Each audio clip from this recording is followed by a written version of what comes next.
Hello student. हम पढ़ रहे थे बजट। बजट क्या था? सरकार की आय और व्यय का एक ब्यौरा था। ठीक है, उसका एक अंग है आम बजट, यानी कि उसके बजट के प्रकार। ठीक है, तो हम पढ़ते हैं पहला आम बजट। आम बजट को पारंपरिक बजट भी कहा जा सकता है।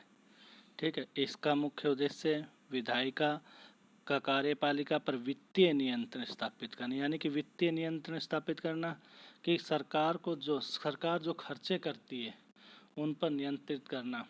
ठीक है, इस प्रकार के बजट का प्रमुख उद्देश्य सरकारी खर्चों पर नियंत्रण करना था, न कि तीव्र गति से विकास को प्रेरित करना। ठीक है, इस बजट में मुख्यतः वेतन, मजदूरी, उपकरण, मशीनें आदि के रूप में किए जाने वाले व्यय तथा विभिन्न मदों से होने वाली आय को प्रस्तुत किया जाता है। यहाँ विभिन्न मदों, जैसे सरकार के पास रिवेन्यू आता है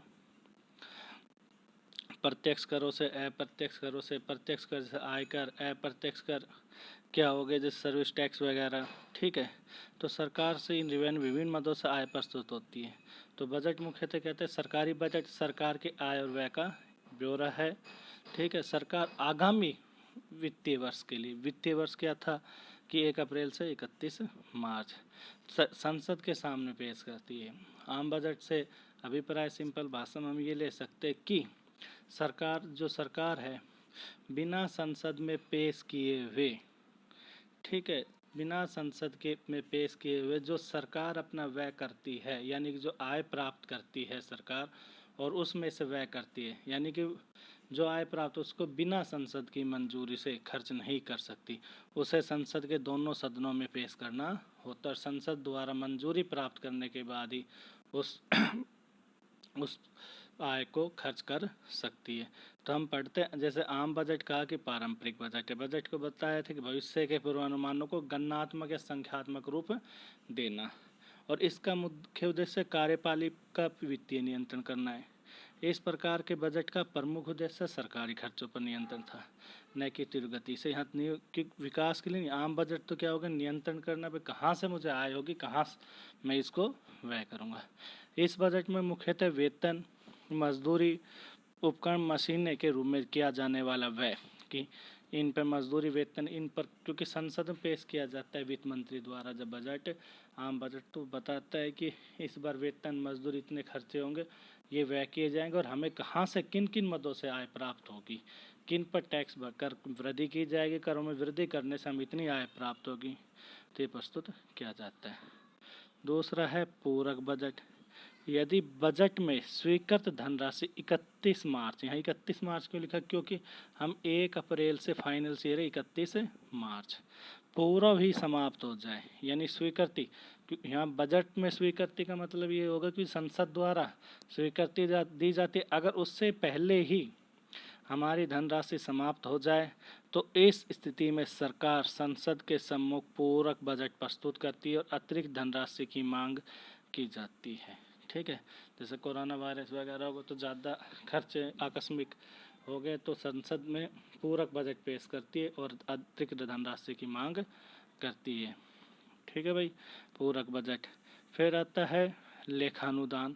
लेखानुदान पिछला बजट 31 मार्च को समाप्त हो जाता है, जिसे बढ़ाया नहीं जा सकता, इसलिए क्योंकि बजट का जो समय सीमा वित्तीय वर्ष 1 अप्रैल से 31 मार्च, इसलिए सरकार को 1 अप्रैल को अपने खर्चों के लिए नए बजट की आवश्यकता होती है और संसद अस्थायी रूप से सरकार के व्यय के लिए अग्रिम धनराशि कहता है। जब लेखानुदान क्या है कि पिछला बजट 31 मार्च को समाप्त हो जाता है, जिसे अब बढ़ाया नहीं क्योंकि समय, इसलिए सरकार को 1 अप्रैल को अपने खर्चों के लिए नए बजट की आवश्यकता है। संसद अस्थायी रूप से सरकार को व्यय के लिए अग्रिम धनराशि प्रदान करती है।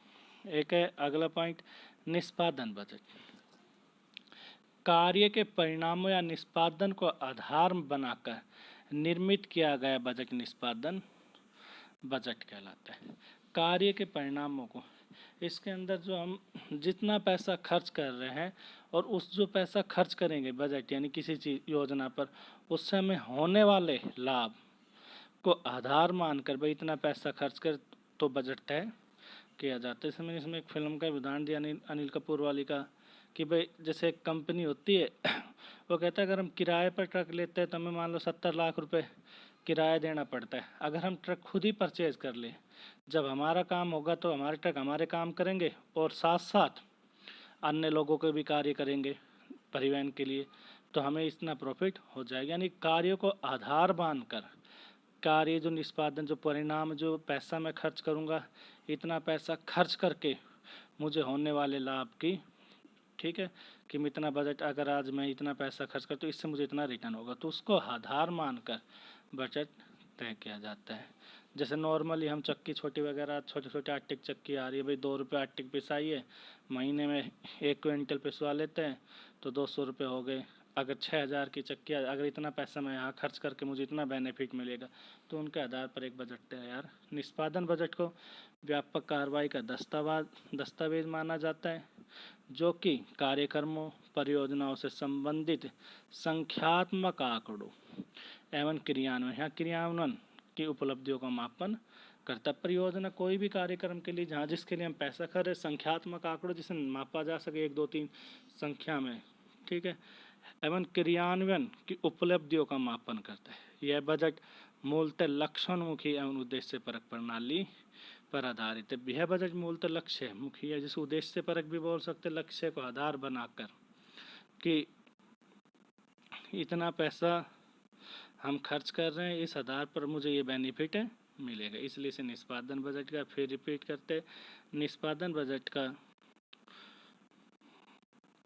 अभिप्राय ये होता है कि भाई मैं जो पैसा खर्च कर रहा हूँ, कि अगर 1 लाख रुपए खर्च, मुझे 1 लाख खर्च करने से मुझे क्या बेनिफिट है मिलेंगे।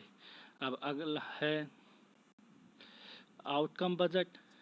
सामान्य बजट की तुलना में यह एक कठिन प्रक्रिया है, ठीक है, सामान्य बजट की तुलना में यह कठिन प्रक्रिया है, जिसमें वित्तीय प्रावधानों को परिणामों के संदर्भ में देखा जाता है।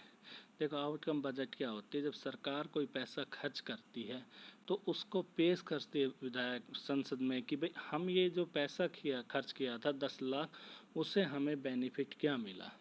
जैसे भाई एक नॉर्मली मैं उदाहरण देता हूँ, जैसे भाई हमने 1 करोड़ पुल बनाने के लिए यूज किए थे कि भाई यहाँ से लोग बाई रोड क्रॉस करते हैं तो इतने लोगों की डेथ हो जाती है एक्सीडेंटल में, 100 लोगों की डेथ होती मान लो। अब मैंने पुल बना दिया, अब वो 100 लोग अब भी मरे थे, बजट का क्या फ़ायदा। यहाँ संसद में सरकार उसका रिजल्ट पेश करती, इसके लिए हमने पैसा खर्च किया था और हमें अब इतना फ़ायदा हुआ या नहीं। फिर जैसे मान लो सरकार यहाँ रिजल्ट पेश कर, जो पैसा खर्च किया, जैसे हम नॉर्मली उदाहरण देते थे कि लाल शाहजहाँपुर में यहाँ भाई एक्सरे मशीन नहीं है सरकारी अस्पताल में, जितने लोग 500 लोग बाहर जाते हैं, अगर सरकारी अस्पताल में एक्सरे मशीन आ जाए तो बजट हो गया मान लो 1 लाख। अब वो 500 लोग आ रहे हैं या नहीं आ रहे, इसको देखा जाता है उसकी।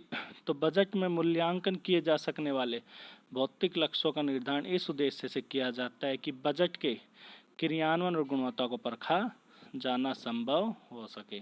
कि लक्ष्य इस प्रकार से गुण भाई एक 500 लोग आ गए ना, भाई 500 लोग आए नहीं, तो निर्धारण भी इस प्रकार भौतिक लक्ष्य से देखा तो महसूस किया जो उसे मापा जा सके तो परखा जा सके। आउटकम बजट में कार्य संपादन हेतु किसी भी स्तर पर देशी या रुकावट की वजह निर्धारित धनराशि सही समय पर सही मात्रा में पहुंचाना होता है। इस बजट का मुख्य जो धनराशि इशू की जा रही है बजट के लिए सही समय पर सही पहुँचे भी, वरना इस बजट का कोई फ़ायदा नहीं होगा। यानी कि वित्तीय परिणामों के रूप में, प्रावधानों के रूप में देखा जाता है।